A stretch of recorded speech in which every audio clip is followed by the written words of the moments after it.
So hello guys. Good morning guys. Good morning. So nandito po tayo ngayon guys sa bago naming nahanap na temporary lipatan muna guys, no. Temporary or pangmatagalan guys. Yan, nakita nyo. Yan, yung may mga dalawang makukulit yan. So ano yan guys. So titingnan natin. Maliit lang siya guys. Di ko alam kung mapagkasya ko yung aking gamit. So samahan nyo ako, pasukin natin ang aming bagong mundo. So guys, yan. So ito yung pinaka gate namin guys. So yan yung pinaka sopa guys. Yan. So pagdating sa safety guys, safety naman siya kasi yung mga bakal niya ayos naman, solid. So yan, okay naman yung mga reels niya, yan o. So syempre papasok tayo guys, no. Maliit lang talaga siya guys. Pag ako mapagsabi, maliit talaga siya. So ayun.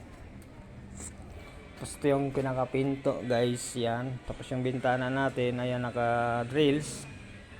So pagdating nga sa safety, okay naman siya, yun. So yung pinaka gate natin.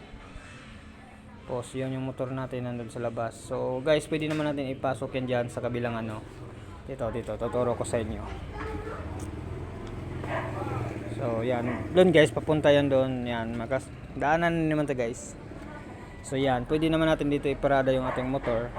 Yan, kasi malawak naman siya. So okay rin dito natin ilagay yung motor.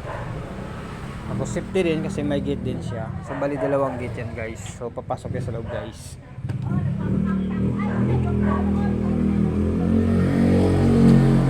So ayan guys, ito yung loob. Yan. So pagdating sa baba guys, naka-tiles naman siya. Ayan. So siyempre pasok tayo guys. So ito yung lababo guys, yan. So ayun. Yun yung pinaka-lababo. Ayan. So wala pa kaming gamit dito guys kasi baka sa agency kami maglipat, no. So yun lang yun guys. Wala nang kwarto to guys. Ito na yung pinaka-kwarto lahat guys. Yan. Yun lang yan guys.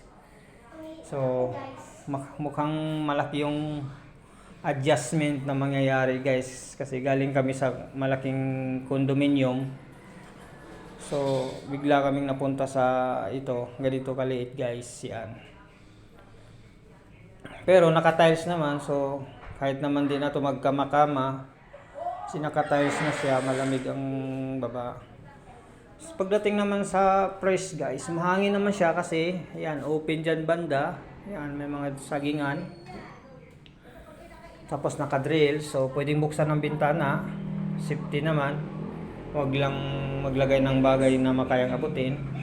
So, pagdating naman dito guys, ayan, may hangin pa rin pumapasok. Ayan. Kasi naka-drills din siya. Tapos guys naman yung ayan, pag binubuksan yan guys, pasok na pasok yung hangin.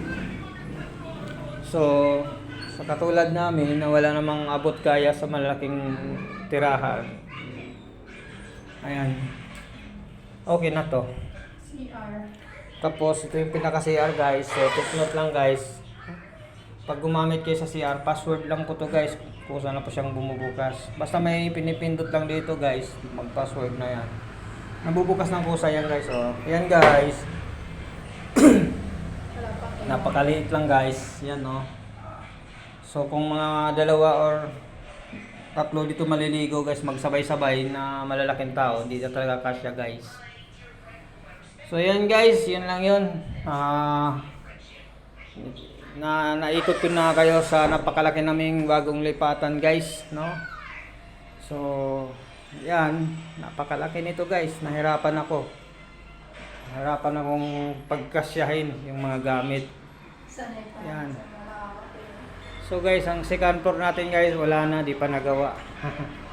So yan guys, kailangan lang tiyaga-tiyaga na lang tayo nito kasi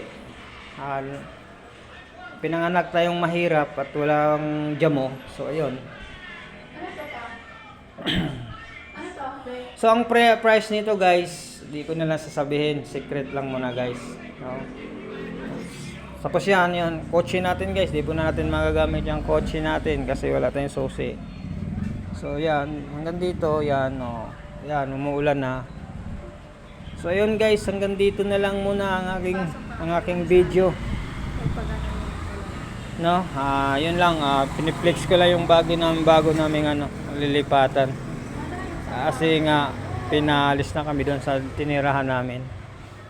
So, ito ulit ang yung lingkod si Jeps TV. Please subscribe my page. Follow my page and subscribe my YouTube channel. Bye-bye.